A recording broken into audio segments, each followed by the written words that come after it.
Assalamualaikum warahmatullahi wabarakatuh. Hai teman-teman, pada kesempatan ini saya akan menjelaskan tentang metabolisme.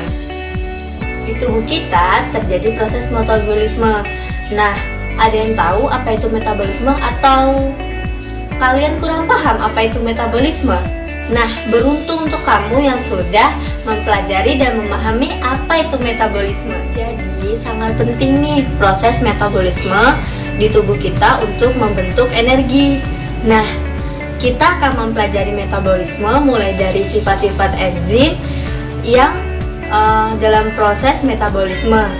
Setelah itu, kita akan mempelajari perbedaan katabolisme dan anabolisme dan lain sebagainya. Kita akan banyak mempelajari tentang apa itu metabolisme. Mari simak penjelasan dari saya.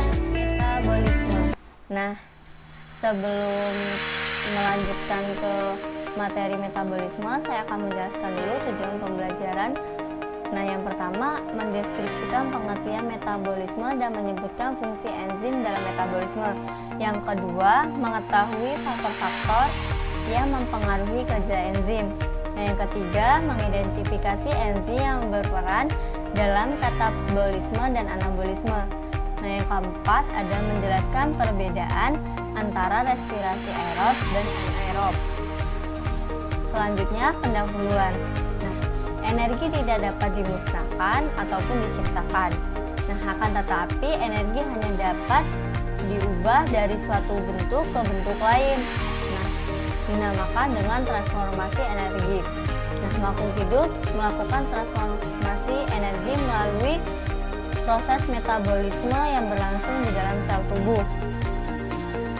Nah, selanjutnya saya akan menjelaskan tentang pengertian metabolisme. Metabolisme adalah proses pengolahan zat gizi makanan yang telah diserap oleh makhluk hidup untuk diubah menjadi energi. Nah, dalam metabolisme ini ada dua jalur metabolisme. Yang pertama, katabolisme, yang kedua, anabolisme. Kemudian saya akan menjelaskan tentang enzim yang berperan dalam proses metabolisme. Nah, enzim adalah biomolekul berupa protein yang berfungsi sebagai katalis. Nah, katalis itu senyawa yang mempercepat proses reaksi tanpa habis bereaksi dalam suatu reaksi kimia organik. Nah, enzim merupakan pengatur suatu reaksi. Nah, bahan tempat enzim itu bekerja yang disebut dengan substrat.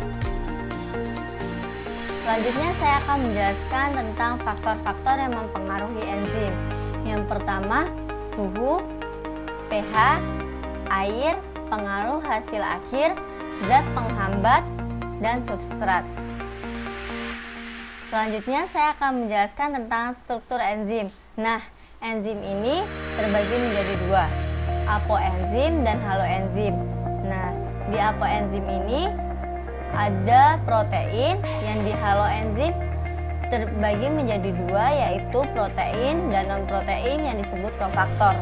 Nah, di kofaktor ini dibagi lagi menjadi dua, yaitu prostetik dan koenzim.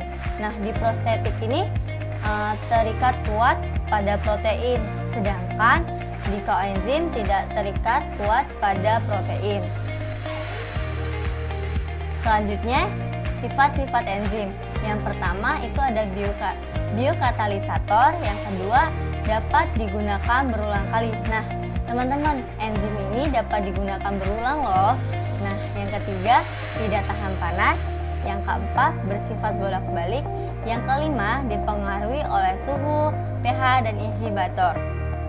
Nah, yang keenam ada bekerja cepat. Nah, enzim ini bekerja dengan cepat loh teman-teman.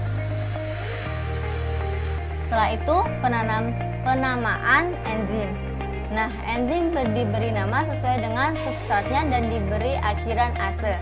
Nah, contohnya enzim selulase yang menguraikan selulosa. Nah, yang kedua contohnya enzim lipase yang menguraikan lipid dan lemak. Yang ketiga enzim protease yang menguraikan protein. Selanjutnya cara kerja enzim. Nah, cara kerja enzim ini ada dua teman-teman. Yang pertama teori gembok anak kunci, lock and key. Nah, maksud dari teori gembok anak kunci ini, siti aktif enzim mempunyai bentuk tertentu yang hanya sesuai untuk satu jenis substrat saja. Nah, yang kedua itu ada teori induced fit. Nah, induced fit ini siti aktif enzim bersifat fleksibel dalam menyesuaikan struktur sesuai dengan struktur substrat. Nah, enzim ini sangat bersifat fleksibel teman-teman, tidak seperti teori gembok anak kunci. Selanjutnya saya akan menjelaskan tentang katabolisme. Nah, katabolisme itu sendiri yaitu reaksi penguraian senyawa kompleks menjadi senyawa yang lebih sederhana dengan bantuan enzim. Nah, yang kedua, katabolisme ini menghasilkan energi, contohnya respirasi. Nah, respirasi itu proses penguraian bahan makanan yang menghasilkan energi. Respirasi berdasarkan kebutuhan akan oksigen. Respirasi dibedakan menjadi dua, yaitu respirasi aerob dan respirasi anaerob. Nah, respirasi aerob itu menggunakan oksigen bebas untuk mendapatkan energi, sedangkan respirasi anaerob tidak menggunakan oksigen bebas untuk mendapatkan energi. Selanjutnya, respirasi aerob itu terdapat 4 tahap teman-teman. Yang pertama glikolisis, yang kedua dekarboksilasi oksidatif, yang ketiga siklus Krebs, yang keempat sistem transport elektron. Nah, biasanya ini akan dibahas tuntas di kelas 12 SMA. Nah, jumlah dari 4 tahap respirasi aerob ini berjumlah 36 ATP. Nah, yang selanjutnya respirasi anaerob. Nah, respirasi anaerob ini terjadi di fermentasi alkohol dan fermentasi asam laktat. Karena respirasi aerob ini tidak membutuhkan oksigen dalam fermentasi tersebut.